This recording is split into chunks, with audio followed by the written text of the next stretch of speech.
আসসালামু আলাইকুম রহমতুল্লাহ। সবাইকে শুভরাত্রি।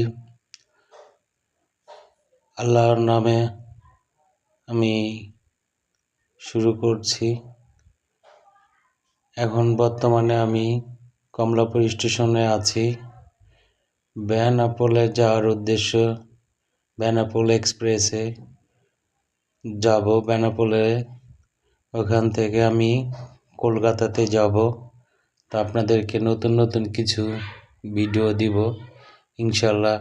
সবাই আমার সাথে থাকবেন আর আমার জন্য সবাই দোয়া করবেন, আমি যেন আপনাদেরকে নতুন নতুন কিছু ভিডিও আলহামদুলিল্লাহ দিতে পারি। আমি অবশেষে আমার যে বেনাপোল এক্সপ্রেস ট্রেনটি 11:45 ছাড়ার কথা ছিল, সেটা অবশেষে 12টায়